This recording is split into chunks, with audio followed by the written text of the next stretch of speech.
Bruh, this was tough as the Suns fall to the Detroit Pistons 133 to 25 in their second game in the Footprint Center. They fall as Devin Booker is not with the team. The Suns lose their first game without him. So we're going to be breaking it down, looking at the cause of why this happened, and also looking at the unfortunate events that are unfolding down in Phoenix. We'll be breaking down all of this and more on this episode of Suns Digest. I'm Bruce Velez. What's up, guys? How you guys doing? You guys have been absolutely fantastic showing your love and support, which has been great over on the channel. Without further ado, though, let's dive in. Make sure to grab your snack. And like I said in the introduction, this is tough for the Phoenix Suns as we see them fall once again to a Central Division opponent, a team that I saw right as I was recording this video, ranked 24th in defense in the Detroit Pistons. The Suns fall to.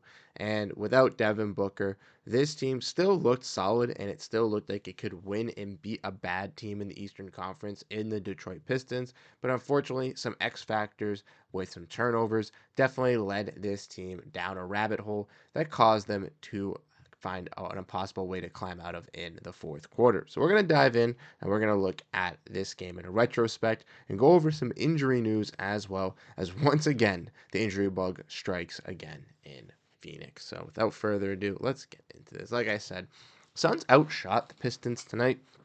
Did a pretty solid job shooting from three. We did have some bright spots as well that we'll get into tonight. But like I said, the Suns did have 19 turnovers and allowed a season high 36 points to the opposing team in their points off turnovers, which was the way that the Pistons were able to get big lead in this game. And the Suns were in this game for the first half. It was close. And then the third quarter, the Pistons blew it out of the water once again. The Suns lose that fourth quarter. Suns tried to crawl back into the fourth, was back and forth in the fourth, and then the Suns ultimately lost it tonight. If we want to look who stand out for the Suns tonight, as Kevin Durant, the MVP for this season, was getting his chance, well deserved, in the Footprint Center tonight.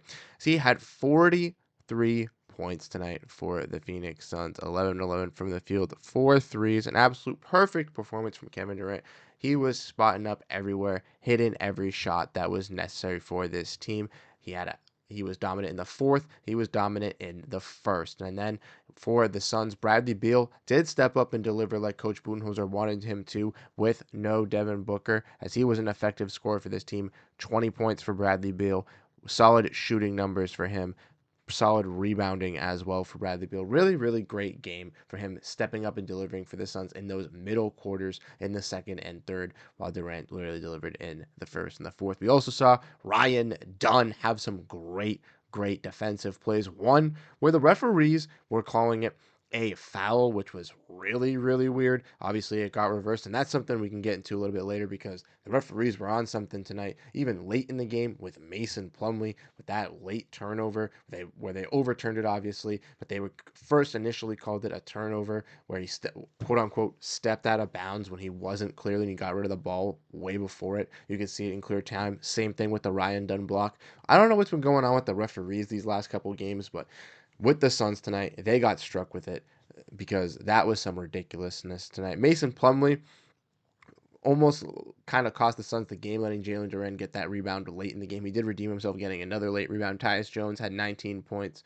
and Jusuf Nurkic, a story of talking about tonight. He did decent, but for Jusuf Nurkic, he got boos for missing a layup, and he also got some credible yells from some of the fans as well when he passed up a wide open layup for a Kevin Durant three. And if Durant didn't make that three, he would have definitely gotten clowned for that over on social media. Now, the Suns, like I said, tonight had a lot of turnovers. If we want to look at from the box score, everybody in this lineup basically had a turnover for this team besides Nurkic. Nurkic had 0 in the starting lineup. Durant had 8, which was an abundance of them. But Durant, once again, is getting swarmed by this Pistons team. And for the Pistons, they had some people step up and deliver on their end. Tobias Harris was hitting some big-time shots. Cade Cunningham was distributing and making some big-time shots from the perimeter, but also facilitating this offense as well,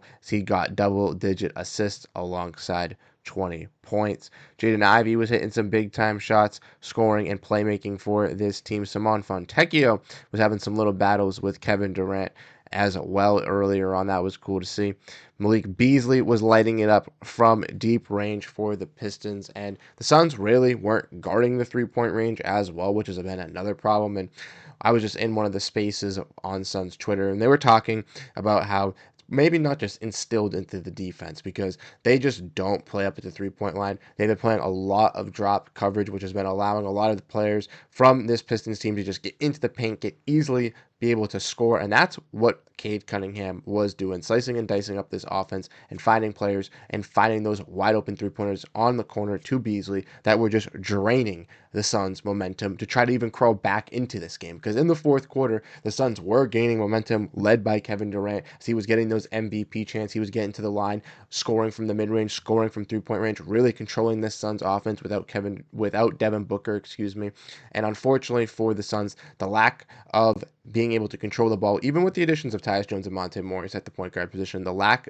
of them not being able to control and distribute the ball and handle the ball at the full 100%, which allows the Suns to have so many turnovers, was a fault tonight. And the Suns, from what we can see in this game, from what we can see from the Pacers game, and even those two wins versus the Blazers and the Jazz, which were, even though were good wins, were still close games versus some bottom teams in the Western Conference, we can see that the Suns need changes. And that center position is definitely, I think, one of the main issues that needs to be addressed. There needs to be some added defense. And I've seen a lot of Suns fans as well speak up about Ryan Dunn, as he's made some great defensive impacts as well.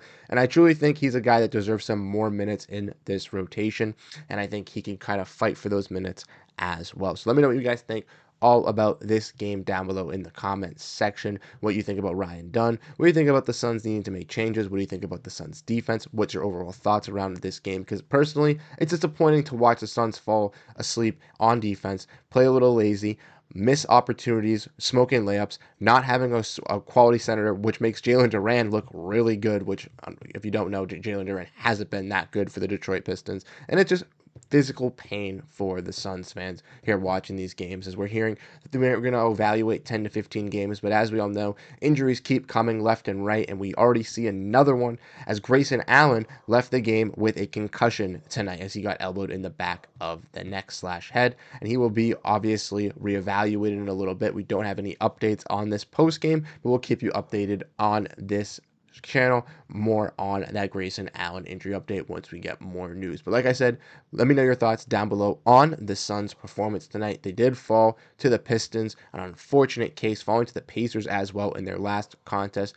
Hopefully they can bounce back versus the Denver Nuggets, which will be a tough performance, but the Nuggets are struggling a little bit as well, so we'll have to wait and see. Without Devin Booker, obviously, in their next game on Monday, hopefully he's back on Christmas. We'll have some more updates revolving around him as well on the channel. So, like I said, let me know what you think down below in the comment section. Hit the subscribe button if you haven't already, as we're trying to get to our goal of 2,000 subscribers. And I'll catch you guys on the next one. Have a great rest of your night, and go Phoenix Suns. Peace out, everyone.